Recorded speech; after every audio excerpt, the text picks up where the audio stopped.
Welcome, everyone. I'm so happy you've joined us here. My name's Julie Fideli, and this is A Conversation with a Goddess, a project that I've been holding in my heart for many years, and this is our very first podcast.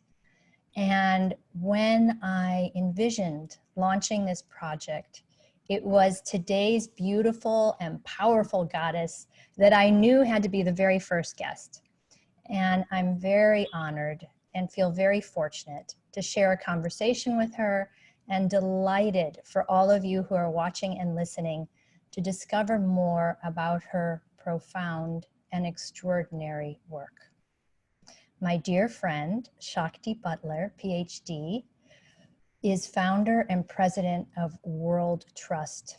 The website is world-trust.org. She's an inspiration facilitator, trainer, and lecturer who is sought after by schools, universities, public and private organizations, and faith-based institutions. The mission of World Trust is racial equity. World Trust envisions a world coming into wholeness, where transformative love and wisdom heal the human family from racism and separation. Shakti's a multiracial African-American woman whose work as a visionary bridge builder has challenged and inspired learning for over 2 decades and has served as a catalyst for change. Shakti is the producer and director of multiple acclaimed documentaries, and her most recent film is Healing Justice, Cultivating a World of Belonging. And it's intended to popularize a national conversation about justice, responsibility, and healing. Shakti, I'm over the moon that you're here with me today, and I love every time that I talk with you, and of course every time you blow my mind, and you have been a catalyst for change in my life. The first time I met you, I very boldly walked up to you at a meditation retreat because you were just beaming power and light. I really wasn't even quite sure of your work, you know, and I walked up to you and said, I'm not really quite sure, as I recall, I'm not really quite sure why I'm asking, but like, can you come to Chicago and speak to all these women I know and speak at my son's school? And you cracked the codes for everyone. After you spoke at my son's school, I had people come up to me weeping with gratitude that you had spoken to them. And I do remember one of the events where you spoke with my women friends that, again, that was miraculous for them. And a woman shared her story, and it was so powerful. And one of the things that I love most about you, and I know I just read your bio and, you know, like, is that you ask questions and you listen deeply. And in your company, I always feel very loved and really received. And I know you're a gift to your husband and your family and your community. And so I'm very, very happy you're here today, just so that I can share more of your, I know everybody's amazing, share more of your amazingness with the people who are listening and watching. So I'd love to start with the meaning of your name, Shakti. So I know there's a story. That's one of my favorite questions, Julie. But first, before I respond to that, I want to say how much I appreciate your inviting me to be on your first podcast. The love and respect that we feel for each other is entirely mutual. Julie is a love beam and a person who welcomes people with her arms fully open and your heart fully open as well. So I feel seen and received, and I want to say thank you, and I see and receive you as well. Thank you. So Julie and I both know that we are on the same meditation path, and this path informs our lives completely, and we have the same meditation teacher. That teacher gave me my name, Shakti. Well, actually, she gave me the name Shakti as a part of my husband's name, which is Shiva. So Shiva, for people who are not familiar with these terms, Shiva represents the unmanifest or the formless self of the universe, the nothingness, the void. And Shakti is that aspect of Shiva that moves the formless into the form. And so Guru Mai gave us the name Shiva Shakti, one word, which sort of exemplifies the relationship that we have. But I've spent many years now contemplating what that means in my life for me to be Shakti. Mm-hmm. We have to do another podcast about your love relationship, your relationship with your husband. And he's such a wonderful guy. And so that's because, your relationship is admirable, and how much you both love each other and still love each other after all these years, And I like him too. Yeah, I know.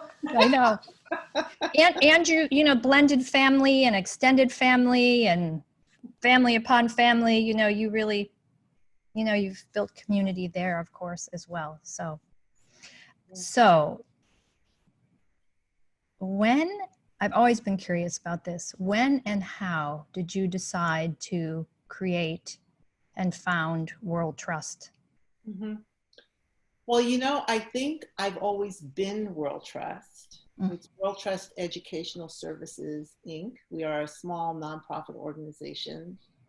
And there is a whole period of my life from the time I was very small until I actually became conscious of what I was being directed to do, where I was already living World Trust and discovering all the permutations of what it means to be World Trust, which is a philosophy and a way of being in this lifetime that is a permanent invitation for us as human beings to step into our greatness in a way where we see one another and that we join together, we link arms together to tackle the challenges that exist in this world for so many people in so many different ways. So when I was very small, I understood that one of the gifts that I had received is the ability to love fully.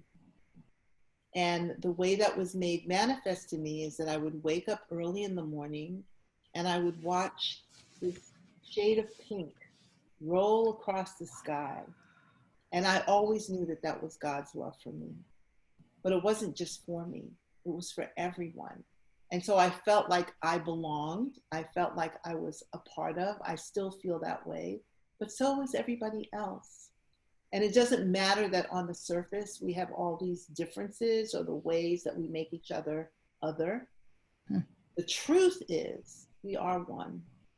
And it's from that understanding that we have to do the work of making sure that everyone belongs in this world. It's our respective job, our collective action.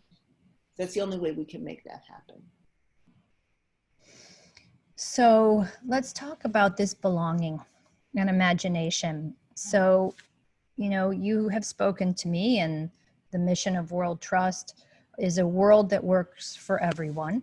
Mm-hmm. And how do we begin to do that? You've been doing that for 2 decades, right? How do we, so it's not a beginning, but we're not there. No, we're certainly not there. So I have to, I'm going to continue the story from being very young and kind of speed forward to where I am now. I hate to say this, it's been closer to 3 decades than 2 at this point. So even more awesome. I am the child of a West Indian man, a Black man, and a Russian mother, and an Arawak Indian grandmother from my father's side. And I was born in quite some time, as far as I'm concerned, that I was born. And my mother's family did not accept me because my mother, as a white woman, married a Black man.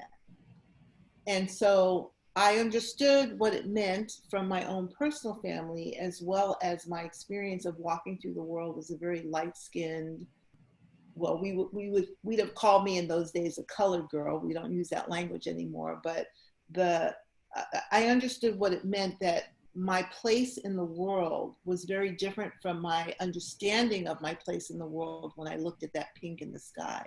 That on this practical, grounded level, I am not fully received, or was not fully received, by those who should have, could have loved me, as well as people out in and all around me. Now, I grew up during the civil rights period, and so, and moved from being very much interested in the civil rights as a young person to being very involved in understanding the movement of Black Power and what that meant in terms of lobbying, fighting for, working for the rights of Black people and people of color for equity in this country. So I hold this same thing that represents who I am physically, both on the metaphoric level and the practical level, of what it means to be a bridge from one place to another, and to be that bridge internally and externally as well, and to tell the truth.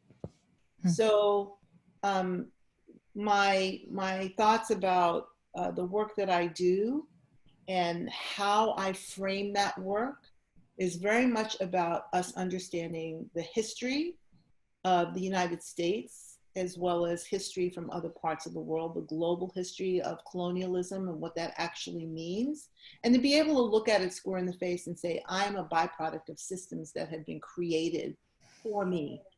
I'm in the system, but I didn't make the system. I'm in the living history, but I didn't create the history. Okay, now let's talk about how this has happened, so that it's not about someone's a bad person because they don't understand, but we do all have a responsibility. So where we start is right there. What do we need to learn as a launching place for really insisting upon equal rights for people? And what do we need to know internally about how we've been groomed to see a hierarchy that is not really the essence of who we are? It's what has been framed around us. So you were also talking about, as I said earlier, imagination. And I participated briefly in a workshop where you had 200 people, educators, right, primarily, who had come to learn from you and Amikela. And her last name is, just so Gaston. people, Gaston. Gaston. Gaston, Gaston. And she has an extraordinary TED Talk. Yes. And I was only there for a half hour. It was what, an hour and a half. And just in that half hour, you brought, I mean, in the comments, there was a brief meditation. I mean, it seems rather evolutionary that the way you share and teach and open all of us, no matter where we're at, is very unusual, Shakti. It's very unusual. And I'm actually glad, I mean, like, it must be fun to do it with Ami, you know? Oh, I love Ami, yes. And it's fun to do it with you too. Oh, so, what are you asking me exactly?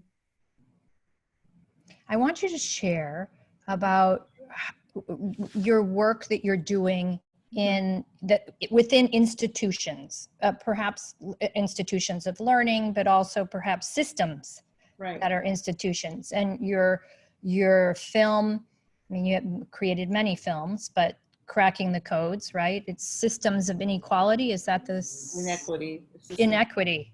Inequity.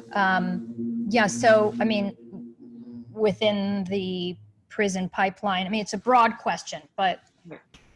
Okay, I think I get you. You know, you and I are very much alike in the sense that we are both perpetual learners. And I believe I understand, although, you know, the finite mind doesn't really understand all that much compared to the infinite, but here I am. And what I have grasped for myself is that there's this deep relationship between who we are on the inside and how we show up on the outside. They're not separate from each other. And so I have been deeply involved in learning about my next steps, I believe, for the work that I'm going to be doing from this point forward.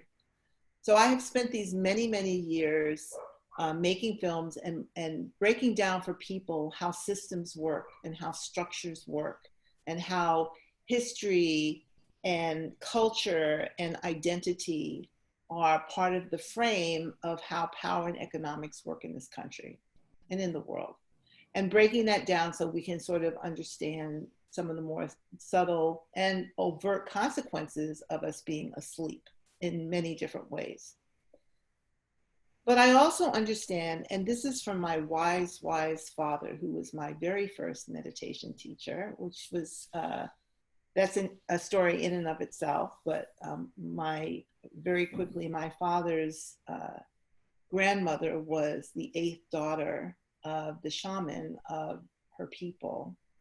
And because there were no sons in the family. And so my father was very unusual in terms of the way that he combined spirituality and his life as a person growing up in the West Indies, the son of a man who had been enslaved. I want you to understand what I'm saying to you, that here in this year, in 2020, my grandfather was born into slavery. My father was born in 1890. So the stories that I received are still very fresh and will always be new inside my understanding of how I'm walking through this world. Given that as a foundation, my father would say things to me, everything that is was once a dream. Everything that is was once an idea. All of creation functions in that way. And so I understand that me talking and teaching and sharing and asking questions and engaging people and being brave and talking to each other in all kinds of new ways is not enough. We also need to be able to imagine what the world would be like if it were working for everyone. That's amazing. And so that question, along with many other questions that I have, and the questions that other people have, really have to do with positioning ourselves into the future and working our way backwards. Like if this is our goal, let's just take the educational system, for example. If we had educational systems, I'm saying multiple systems in this country that worked, how would you know? What would be different? Would it be that you walk into school in the morning and fresh bread is baking that the children have made? Would it be that young people are not really concerned with all kinds of grades, but actually being encouraged to imagine and play so that they can create? That their ability to question is also a skill that they acquire over time? That they build community in their school with community out where they live? That they actually have the experience of exploring different ways of working in the world to see what they truly like? That they understand their power as individuals, but also collectively.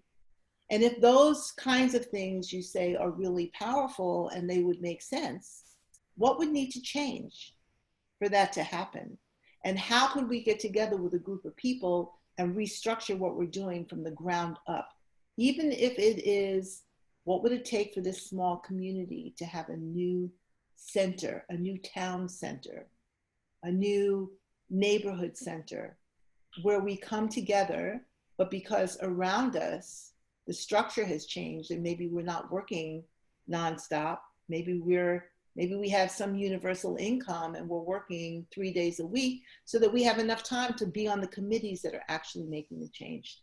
We can collaborate with one another, but that collaboration, that process of learning how to collaborate well would also be practiced in school. So there would be a reflection between what the kids are learning and who they are and how they get to show up and their role in reshaping the future. If we don't start looking at where we want to go, we will consistently make the dystopian images that are presented to us in media, because that's what we see and that's what takes over our imagination. So we have a lot of work to do, but I think it's exciting. So I want to work on how do we practice building the kind of world that we want to live in by going to the place of asking ourselves, what would that look like? Let's forget about all the structures and all the reasons why we can't change this, and politics are this and politics are that, and going, what do we want? And how do we know? And what would it take to get there? That's my work, I believe, for the next however many more years I'm walking on the planet, along with many other people. One other thing I want to say about that, if people are interested in it, there is a wonderful book called, oh my gosh, I'm blanking on the title. I know what you're talking about. I could look it up on Can you look it up? Can you look it the up? author. The author's good. The author is Rob Hopkins. Yep. And he has created something along with other people called transition communities. And there are over 50 places all over the world where they're creating new ways of being. An example of this is right now in Iceland, Scotland, and New Zealand, the 3 women who are running those countries are creating a new way of measuring the success of their society, which is anchored in how well are the people doing. Oh, it's Very so different great. from the GDP. So I'm saying we have to throw out what we think can't be changed and go, we are at a time where change is absolutely necessary. And it is happening. And we must change if we're going to survive as a species. Yeah, and the window is opening, right? It's been open, but now I feel, you know, when I hear you speak about this, Shakti, especially, you know, regarding the educational system having a son, and seeing how little opportunity is really available, and that at the top, it's the eye of the needle, right? In terms of we have all sorts of guests joining us. Because our deck has fallen apart. We have somebody here working on our deck today. Thank God for that. So thank you, Yvonne, for walking through the house. Because we can go back outside on our deck. Yes. So what I was saying is, you know, at the top, and again, it is this hierarchy, right? The educational system. When you speak about it, I mean, my heart just sings. You know, I feel like I want the opportunities that my son had for all kids to have that. Right. For everyone to have that. Right. And so, you know, I mean, I could talk to you about, and the title of the book, by the way, is From What Is to What If. Right. And people can Google him and learn more about what he's doing. Right. You know, I think one of the most important things for me during this time has been hope. Mm-hmm. People are talking about, you know, I have a dear friend who's a really amazing physician, and she's talking actually about quarantine fatigue. And so I can see people falling asleep as opposed to waking up, mm-hmm. right? So, and when I speak about hope, what I think about in, as you say, the 3 decades of your work, I'm just in awe that you continue and continue just to open your heart and remain devoted and persevere. And I know that's just how you're wired. You know, I mean, I know even to listen to more of your story today, it's almost like, of course, you're going to keep showing up. And yet, for myself, there are times where I back away from, you know, I step away from things that are hard. I stay in my bubble and move toward comfort, as opposed to that, you know, that looks beautiful, but it's too, you know, my imagination, that's too much. That probably won't happen in my lifetime. So when you work with people, Do people share that with you? And the other thing is, how have you kept going? Mhm. That's a really, really interesting question. And I so appreciate your honesty. And of course, you're not alone. There are times when I don't feel like doing my work either, and I don't. I take a pause. Right? I'm not on all the time, of course. Um, but I believe that part of that fatigue that you're talking about and that fear of there's nothing I can really do, which is the antithesis of hope, is because we've been brought up in a culture that teaches us that we are really just individuals. And that if you want to make it in this society, you have to pull yourself up by your bootstraps. But not everybody has boots. And so, we don't necessarily experience the joy of collaboration, the joy of making connection, the joy of seeing some little sliver of light shine through as a possibility of who we can be when we step into our full greatness. And yet, you and I both know that on the inside of each and every individual is infinite possibility, infinite love, infinite goodness, infinite wonder at what does it mean to have the gift of walking through this life, even if we are sleepwalking sometimes. And so part of this joy of creating a new kind of future means that we have to come together to create it. The government's not going to do it for us, and we're not going to do it by ourselves. So it's education and transportation and healthcare and finances and all these institutions, these structural institutions that continually shape who has access to and who does not. And being able to look at what would it take to shift that so that there's more balance in the world than just polarity. This is a huge task, but it can only be addressed as the impetus for what it means to walk through this world actually shifts. And how do we do that? Telling stories is one way. Mm-hmm. Coming together and saying, you know what? I know this is not right and I'm tired today, but I can link arms with my brothers and sisters and we can still do something. And today I'm going to take a slight break, but I'll be back tomorrow. And so it's never too late. And this is a work that's going to go on for as long as the human species exists. And so hope is that's where I find hope. That's how I keep doing what I'm doing. That's the first way. The second way that I find hope and that I refresh and renew myself is through my spiritual practices.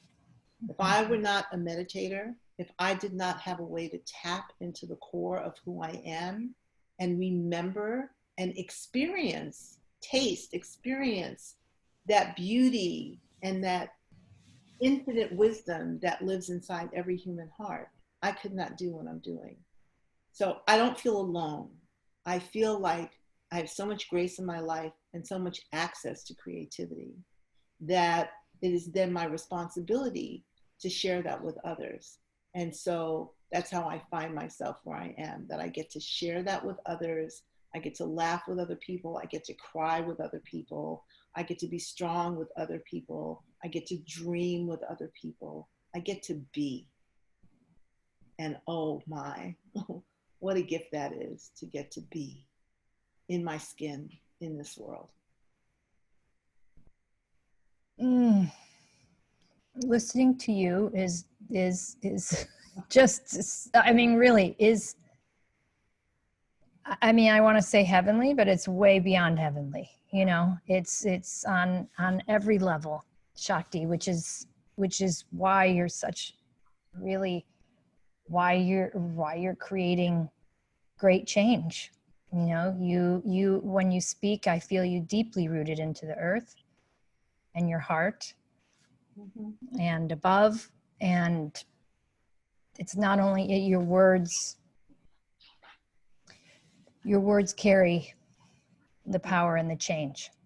I would reframe that slightly to say that I am not making great change. What I am is willing to change. And I'm inviting people to change all the time because we all have that capacity. And that's the hard part. Change is not easy, right? but I take my direction from somewhere else. And that direction is what guides me and tells me what my role is, but it's not because I'm so special. It's because we all have this capacity. And that's the thing that needs to be understood. Yeah. That we all have the capacity to change and be agents of change in small ways and big ways. Absolutely. So like you, Julie changed my health. Oh, Julie Shakti. is responsible for me being able to do what I do. And Mm. so, it all fits together because it's really seamless. And so I want to thank you publicly for being someone who has allowed me to do what I do in the way that you have. Very different approach than mine, but absolutely necessary. And so healing and radical imagination go hand in hand. We cannot engage in radical imagination if we're not engaged in the process of healing and well-being. So we fit. Yep. I mean, I see a planet filled with women who are radiantly healthy, who are therefore able to do their work and know their purpose and support the planet. Yeah. So, and thank you, Shakti. Thank you, Julie. So, so leadership, right? That's, you have done your work, your inner work. One of the reasons I love being with you is because your energy is very coherent. Your words have truth because they, as you say, they come from,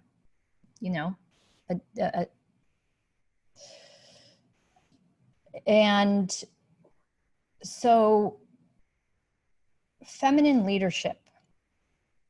I would love for you to speak about that, as I have a lot of female friends who are great leaders.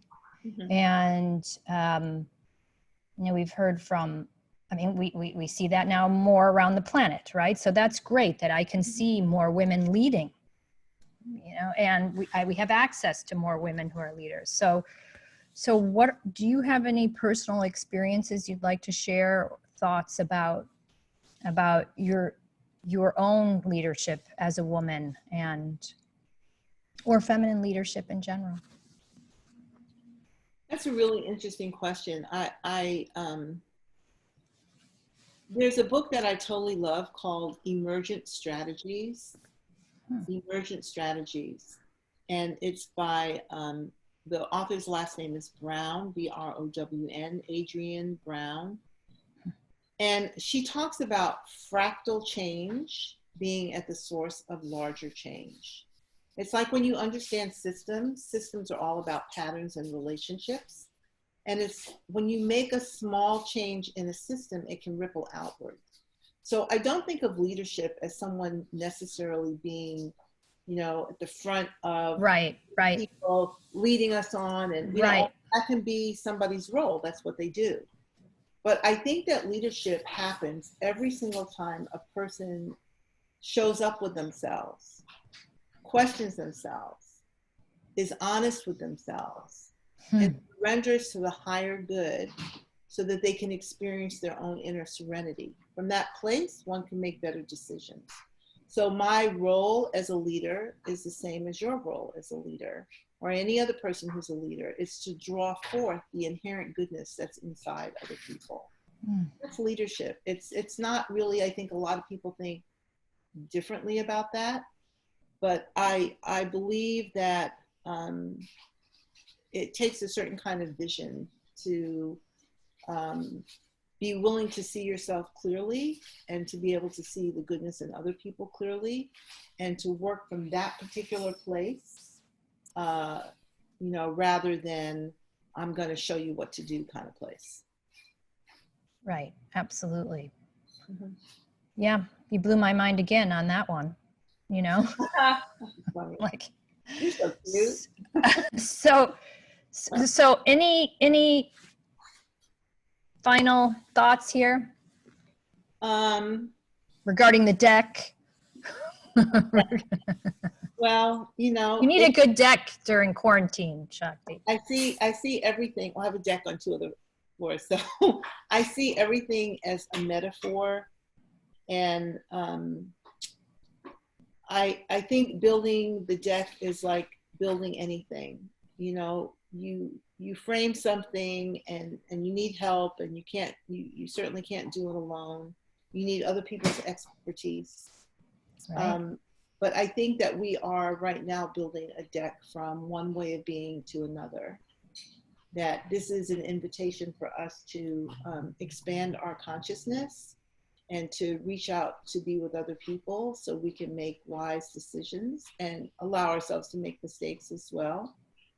But I don't know, I just feel supremely blessed and grateful to know people like you and other amazing people that I know in my lives who are all working towards something that's lifting us up in a particular kind of way.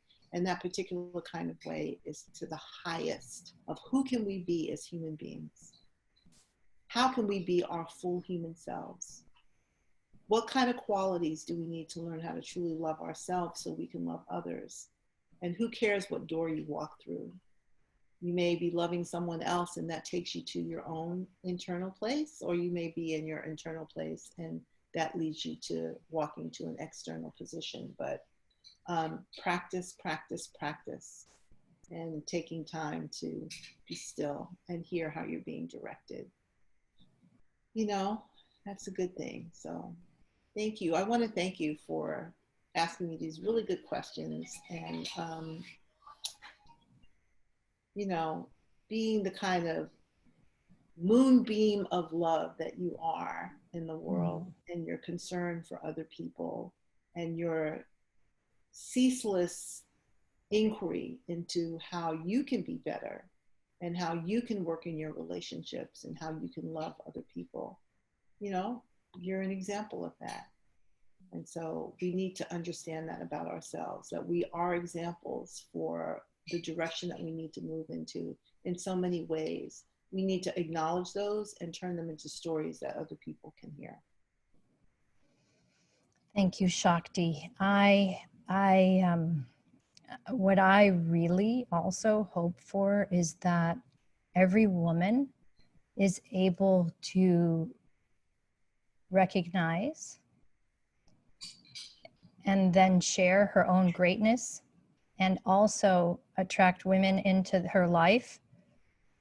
Is that Rick? That's Rick. My husband's in the kitchen eating cereal, so if you hear that in the background, crunching. There's a happy man in the house. Always good, because he helps you with your happiness, darling. Or you have your inner, he reflects back your happiness. I couldn't do it without him. But I do really hope that women are able to recognize their own greatness and then be bold enough to walk up to another woman like I did. I had to love myself enough and have enough courage. I do think when I did walk up to you, you actually said I could contact your assistant. So I had to, it was not like an easy first date, So, and bless your heart, I was like, you made me work for it a little bit. So, I thank you, and